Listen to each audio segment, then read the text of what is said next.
Baik, terima kasih pemirsa TVRI Sumatera Selatan. Anda masih bersama kami dalam segmen Sumsel Penyapa dan kali ini sudah memasuki segmen dialog.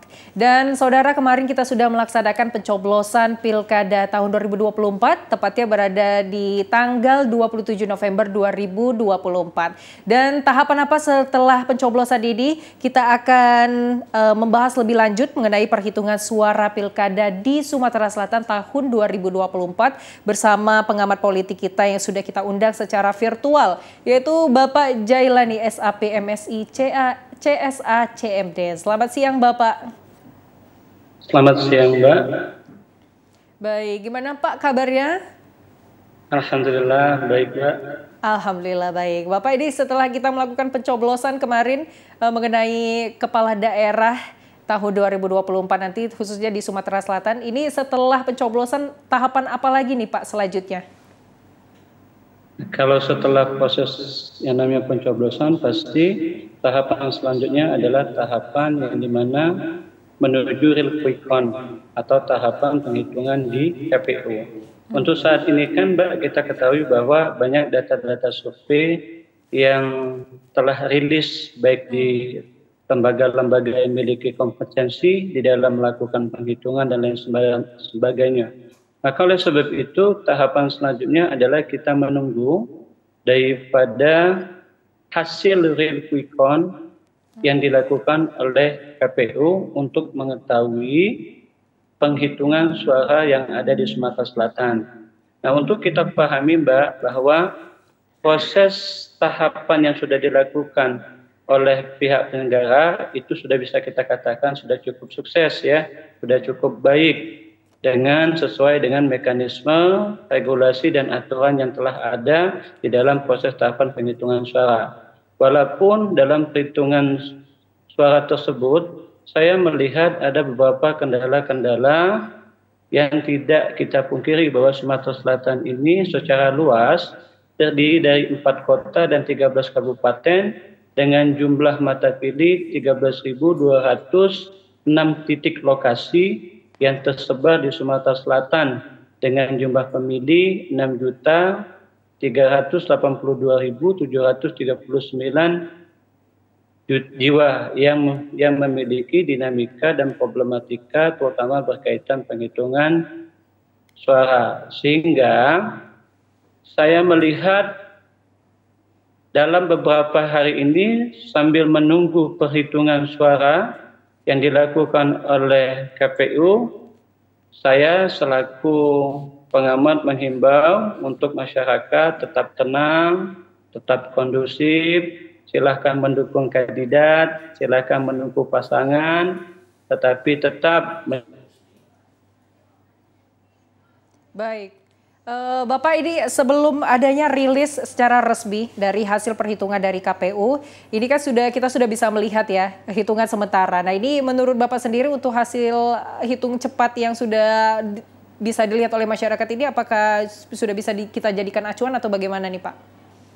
Kalau kita melihat hasil hitung cepat yang dilakukan oleh beberapa lembaga, apakah bisa diajukan? Bisa, sebagai bentuk barometer.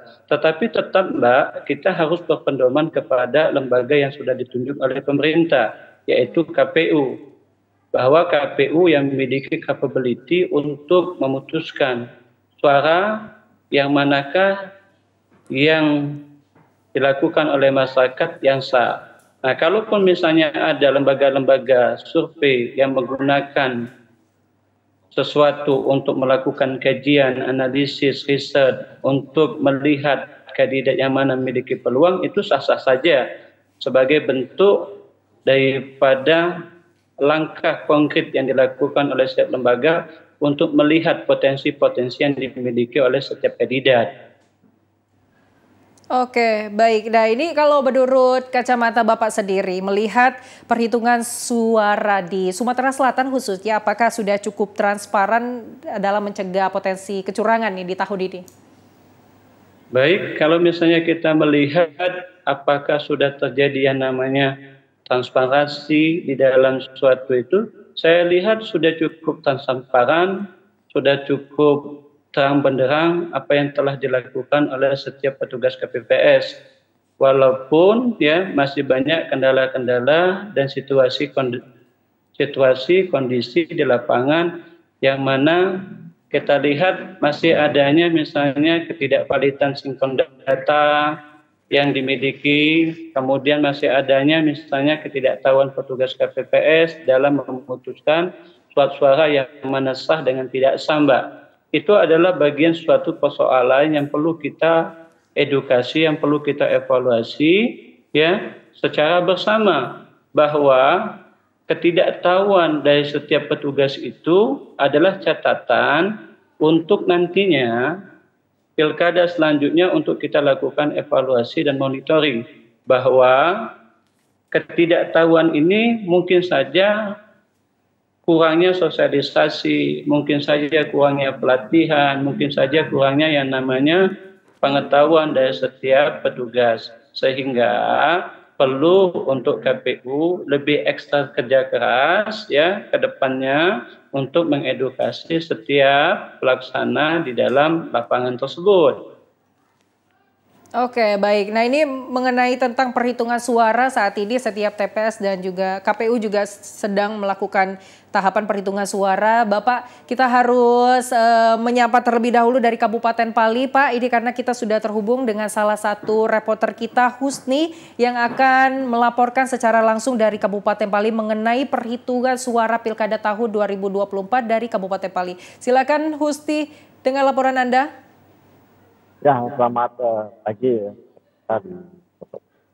Dapat kami informasikan untuk pemirsa TVRI Sumsel di mana Anda berada, bahwa pasca pelaksanaan pilkada serentak 27 November 2024 di Kabupaten Pali, berdasarkan hitungan cepat dari sejumlah lembaga survei dan tim pemenangan paslon masing-masing, bahwa untuk perolehan suara saat ini dapat kami informasikan bahwa untuk pilkada Pali yang oleh 4 paslon calon kepala daerah, bupati dan wakil bupati, untuk 1 paslon Depi Haryanto dan Ferdinand dapatkan suara sebanyak 41,90 atau 36,3%. Selanjutnya untuk paslon nomor 2 yaitu Asyanto dan Iwan Suwaji dapatkan suara sebanyak 46.115 suara atau 40,72%. Selanjutnya untuk paslon nomor Junaid dan Edward mendapatkan suara sebanyak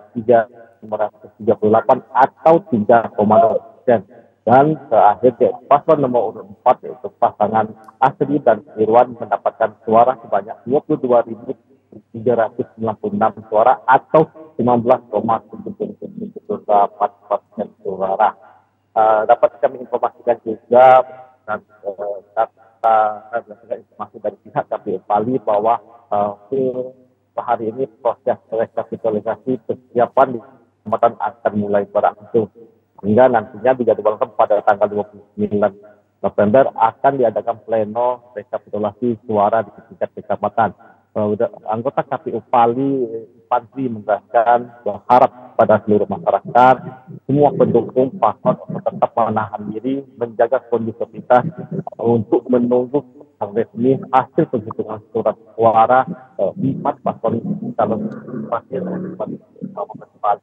Ini dapat memastikan dari Kabupaten Pali kembali ke studio. Baik, terima kasih Husni atas laporannya langsung dari Kabupaten Pali mengenai perhitungan suara. Dan saudara, sempat terputus tadi kita membahas mengenai perhitungan suara di Sumatera Selatan dari Pilkada tahun 2024 bersama Pak Jailani.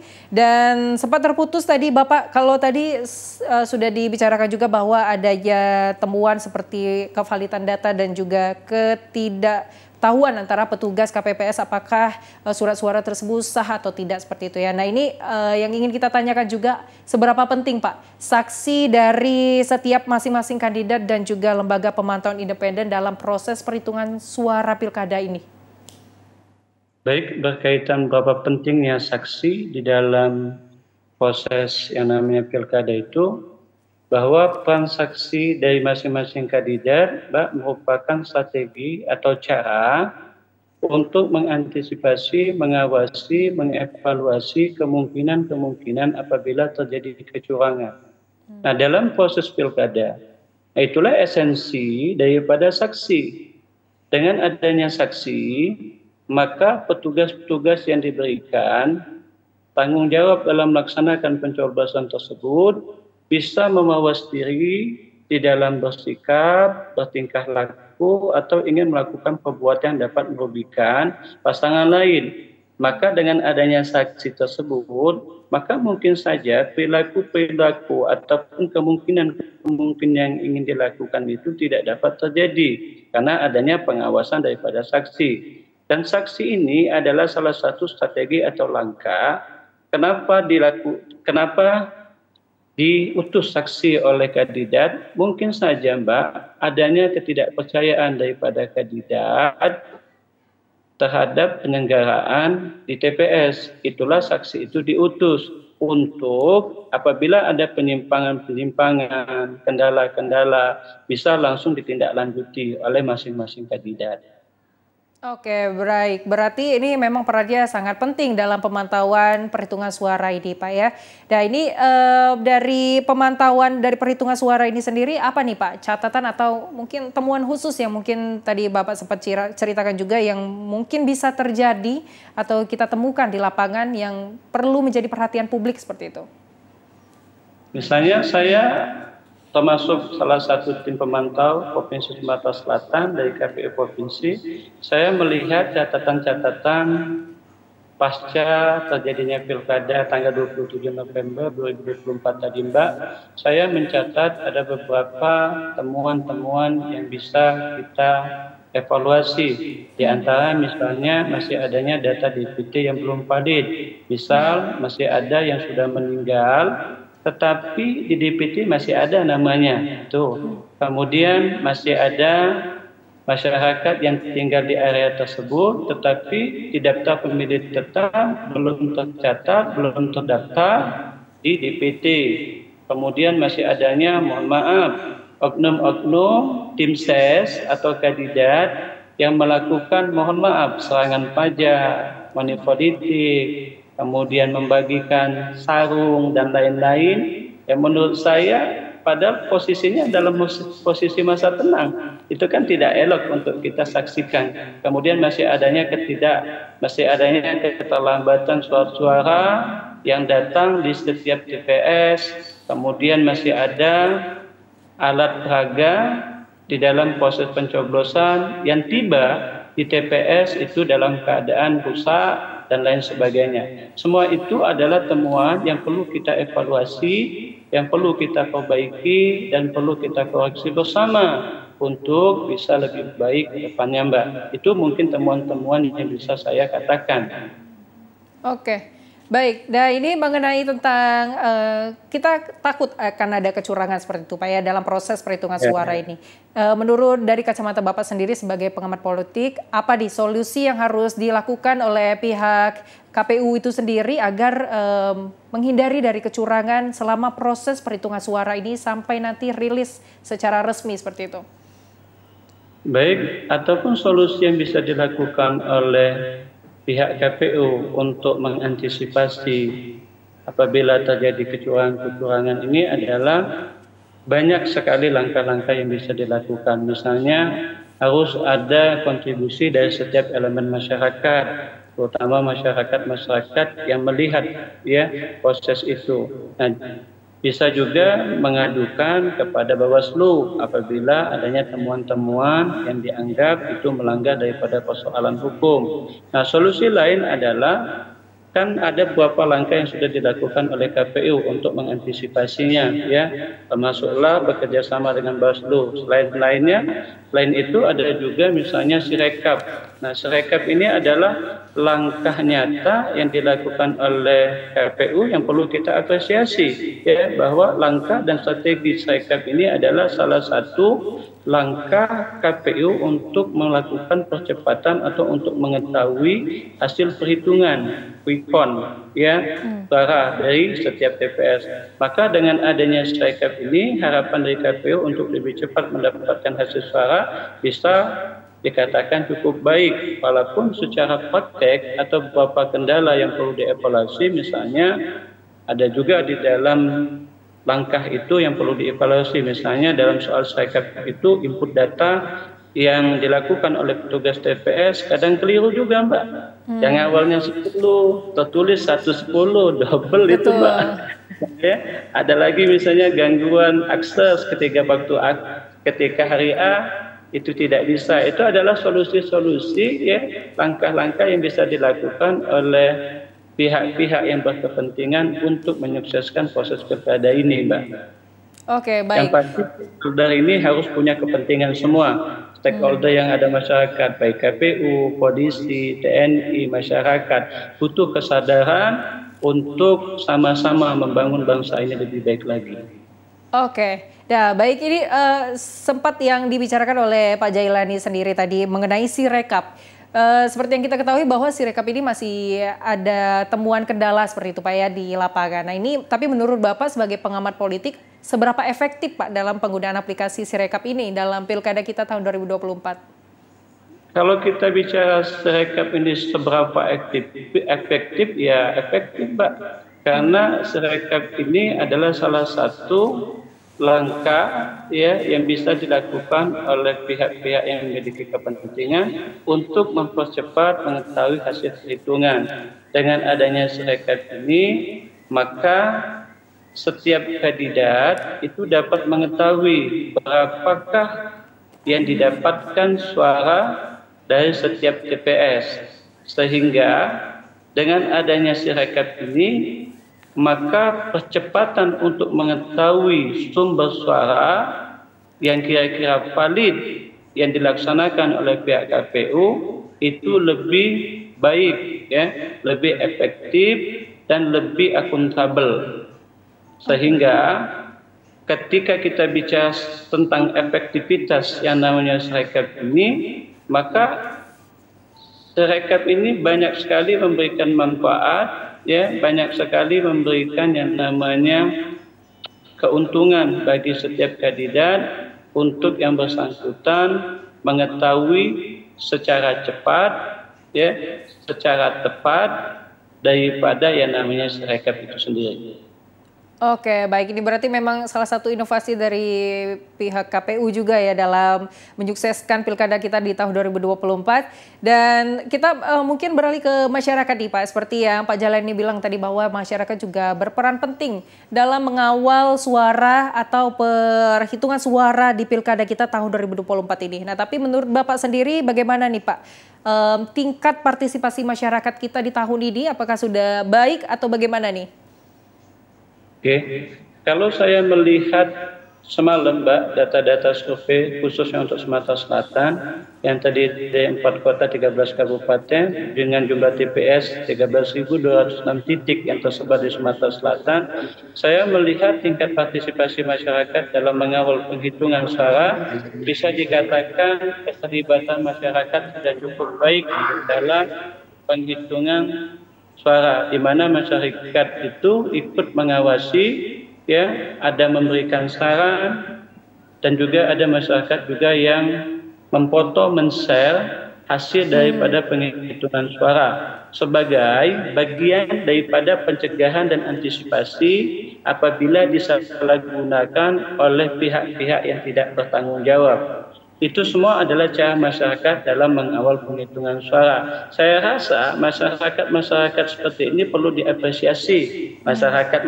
seperti ini perlu kita, ya, berikan bisalah endorsement lah oleh pemerintah bahwa masyarakat sekarang sudah sadar betapa pentingnya pilkada ini dengan memilih pasangan kira-kira 5 tahun ke depan Sumatera Selatan ini mau dibawa kemana, Mbak?